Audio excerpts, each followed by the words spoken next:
यहां पर आप तक पहुंचा रहे हैं, जानकारी आप तक पहुंचा दे। आज जब असद को दफनाया जा रहा था तो उस दौरान अतीक की दो बहनें वहां पर मौजूद थी। ये बड़ी खबर आप तक पहुंचा दे क्योंकि सवाल ये खड़े हो रहे थे कि जिन दो महिलाओं को बुर्के में देखा गया आखिर वो कौन है। उनसे पूछताछ भी यहां पर की गई क्योंकि कनेक्शन जिस तरह से एक के बाद एक निकले, पर्दाफाश एक के बाद एक जिस तरह से इस पूरे साम्राज्य का हुआ, उसके बाद ड्रोन से तक नजर रखी जा रही थी दफनाने के इस पूरे प्रोसेस पर। जानकारी आप तक पहुंचा दे कि कुर्सी पर बैठी अतीक की बड़ी बहन है और साथ ही अतीक की दूसरी बहन भी उस दौरान वहां पर मौजूद थी। दोनों आखिरी बार असद को देखने के लिए कब्रिस्तान में पहुंचे हुए थे और कब्रिस्तान में पहुंचकर उन्होंने इस पूरी प्रक्रिया में हिस्सा भी लिया। यानी कि असद की ये दोनों बुआ हैं जो पहुंची आज।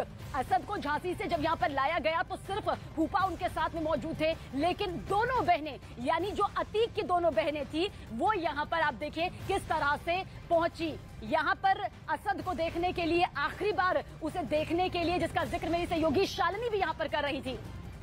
और आप देखिए उम्मीद यहां पर हालांकि नहीं जताई जा रही थी, उम्मीद नहीं थी किसी को कि कोई परिवार का सदस्य होगा। सबको लग रहा था कि नाना यहां पर होंगे, इसके अलावा चंद वो लोग होंगे जो कि अपने आप को सबसे ज्यादा करीबी उस दौर में कहा करते थे। करोड़ों का साम्राज्य यहां पर था लेकिन कोई भी यहां पर पहुंचा नहीं। अमित मेरे सहयोगी हमारे साथ इस वक्त मौजूद है। अमित, दो बुर्के में जो महिलाएं थी वो अब बताया जा रहा है कि असद की बुआएं थी, यानी कि अतीक की बड़ी बहन और अतीक की दूसरी बहन जो दिखाई भी दे रही हैं। जी हाँ, बिल्कुल शबीना, जब असद को दफनाने की प्रक्रिया चल रही थी उस दौरान में जब हम और आप बातचीत कर रहे थे तो मैंने कहा था कि दो बुर्के में महिलाएं जो हैं वो कब्रिस्तान की मस्जिद में है। तो अब उन दोनों महिलाओं का शिनाख्त हो गया है। दोनों अतीक अहमद की छोटी और बड़ी बहन है। वो असद को आखिरी बार देखने के लिए वहां पर पहुंची थी।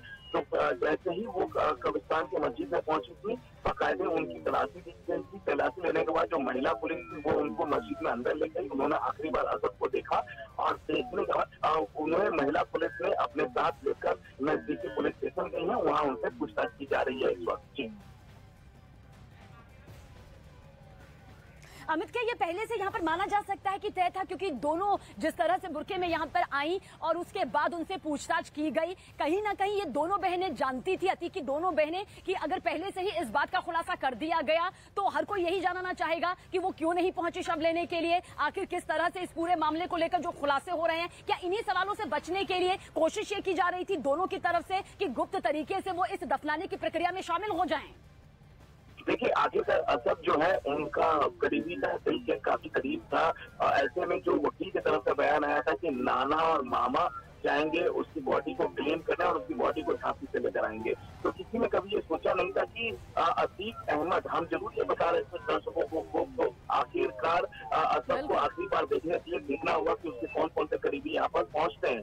तो लेकिन ये कभी किसी ने सोचा नहीं था कि दोनों पुरते वाली महिलाएं अतीक अहमद की बड़ी और छोटी बहनों की फिलहाल ये दोनों थाने में है और उनसे पूछताछ हो। तो हमारे सहयोगी अमित हमें यहाँ पर जानकारी दे रहे हैं कि किस तरह से दोनों महिलाएं बुर्के में यहाँ पर मौजूद थी। शक हुआ कि आखिर कौन है जो असद के कब्रिस्तान में आई है। जब दफनाया जा रहा है, जब सुपुर्दे खाक असद को किया जा रहा है, पूछताछ हुई, गहन पूछताछ हुई तो मालूम चला कि दोनों असद की बुआ यानी कि अतीक की बहन है। एक असद की एक बड़ी बुआ है यानी कि अतीक अहमद की बड़ी बहन है तो दूसरी भी उसकी बहन है। पूछताछ यहाँ पर हो रही है। अब पूछताछ किन किन संदर्भों में हो रही है इसके कयास लगाए जा सकते हैं, क्योंकि उम्मीद यहां पर यह भी की जा रही थी कि अपनी ही कोख से जन्म देने वाले असद की मां शाइस्ता परवीन सरेंडर कर सकती हैं। वो ऐसे वक्त में यहां पर आ सकती है, आखिरी बार अपने बेटे का चेहरा देख सकती है, लेकिन ऐसा कुछ भी नहीं हुआ। शाइस्ता परवीन की मौजूदगी दूर दूर तक नजर नहीं आई। अभी भी शाइस्ता परवीन जो है उसे ढूंढा जा रहा है, वो छिपी हुई है। और ऐसे में अब ये माना जा सकता है कि दोनों